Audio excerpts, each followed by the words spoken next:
Self-improvement is not about being the 1%. It's not about beating out your competition or being better than other people. It's about maximizing your innate potential to step into the version of yourself that you've always envisioned. When you're in a place of hurt and you want your ego being fed, those videos, they speak to you. You're like, oh, I do want to be better. It paints this vision that self-improvement is inherently self-centered and selfish, like ego-driven.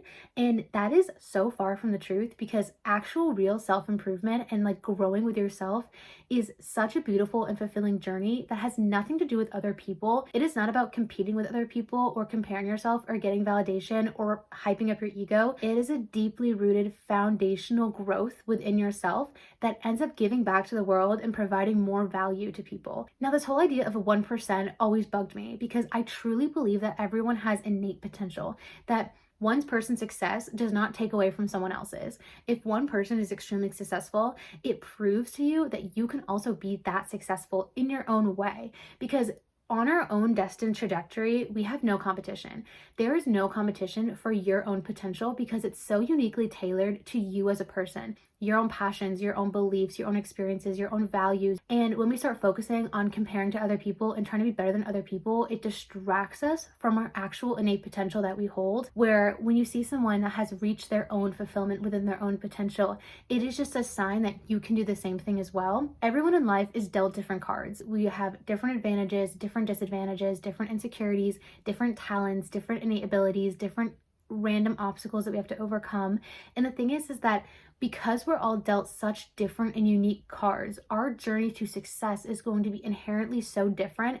And that's why you really can't compare it to anyone, especially when you see other people's success. You don't know what cards they were dealt. You don't know what storyline that they had that got them to that point. You don't know why they had to go through the things they did, what lessons they had to learn, what obstacles they faced. And that's why you can never compare your success to someone else's, because they have their own potential path. You could also see someone who is very externally successful. You could see someone who has the money you want, has the job you want, has the relationship you want, has the career you want, but they might be struggling with so many other things that are private that you don't know. And that's the thing, is you cannot compare journeys and you cannot compare success, because we all have different cards. And that's why your own potential is so unique to your cards, because we're given these cards in order to put us on the journey to then reach our own potential. But the problem is that a lot of us inherently believe that we don't have potential, or we don't believe we're worthy of reaching our potential, or we don't think it's possible, we don't think it's realistic.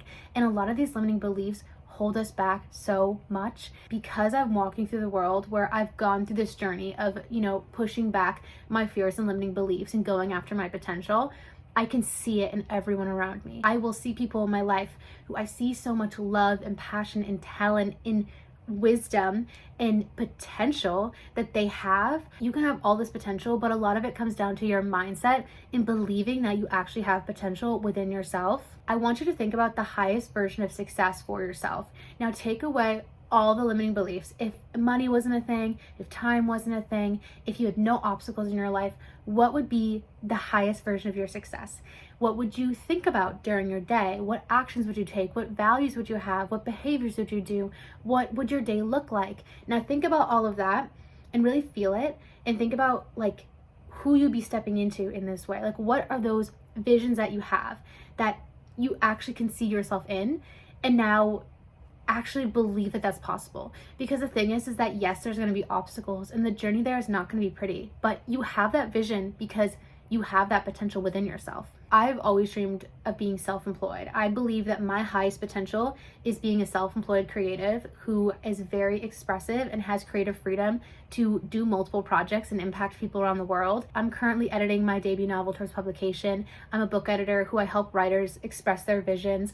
I do social media. But if someone else were to look at my journey and try to compare themselves to me, it would only do them a disservice, because they have all these potentials and talents and versions of themselves that I could never do, that I could never be, because they have their own journey. Their best expression to the world isn't through creative writing, it isn't through speaking, maybe it's through science or math, or they have their own journey that their highest potential is working towards their studies and then being a lawyer, and then they're going to help people in that field. Like, there are so many different versions of this, and that's why we cannot compare ourselves to other people and kind of weigh our potential. A good way to think about what actually is on your heart and what potential you actually have is thinking about what problems you're willing to deal with in order to live out your potential.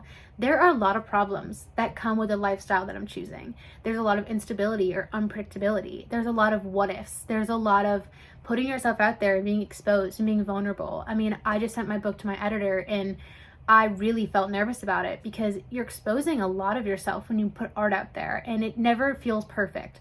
But that is a problem that I'm willing to choose in order to get to this potential. But there are other problems that I would not want to work with. If you put me in front of a computer and tried to have me code a program, I would be so overwhelmed and anxious that I just could not do it because that is not my potential and I'm not willing to go down that path of problems. But that's why it's so important to never compare yourself to other people and not compare yourself to what society is asking of you. Not only is it a disservice to yourself, but it is a disservice to the world when you don't follow your potential. Because if I were to completely abandon all of the writing and the creative stuff and go down this path that I thought was necessary for me based on my own limiting beliefs, I would be holding back the value that I could give to the world. Where our potential is an area that expands us, it excites us, it gives us energy, and it fulfills us, and it challenges us, and it helps give back to others. This is why it's not about the ego of the 1% of being better. Like, yeah, these things feel nice, but at the end of the day, real self-improvement is about looking deep into yourself and being authentic and releasing your own limiting beliefs about what is standing in the way of your truest form. And that is why it's so important to really take a look at what you want, who you want to be, how you want to show up, because self-improvement is not about, climbing this ladder of being like the top of society. I think that's like a very harmful way of thinking about it.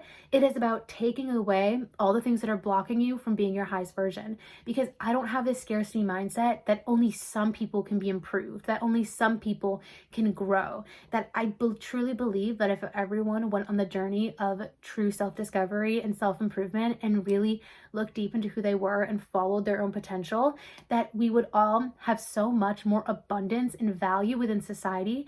Where me following my true potential and doing this path and putting myself out there creatively and making these videos is already giving so much value back to other people, and in turn is giving me more energy to then give more value back. And I think another harmful mindset around self-improvement is that it comes out of a place of lack of self-love, where needing to improve yourself is because you're not good enough, is because you don't have innate worth. And that is something that I completely want to dismantle, because this whole idea of self-improvement, of growing, of discovering yourself comes from a place of you already have innate potential, you already have innate worth, and you already have innate value. And it's not about finding that value or creating that value. It is about releasing it because you already have it. And it's about taking away the barriers that are holding you back from expressing that. I think sometimes people can be deterred from self-help advice and from self-improvement theories and things because they feel that it makes them feel bad about themselves. Like, well, that means I'm not good enough now. It means that it's not an act of love. But I truly believe that focusing on your own growth and really looking within is the biggest act of self-love that you can do for yourself. Just because I am working towards my potential doesn't mean that I'm lacking anything now. The people that feel fulfilled in life, the people that are genuinely happy and feel alive, it's not because they don't experience hardships and they don't experience problems. Because a life with no problems and complete comfort can actually start to feel very numbing and really stuck as well. And I do think that our goal should never be to have a life completely of comfort, but if you are on an aligned path that is completely tailored to your own potential and your own authenticity,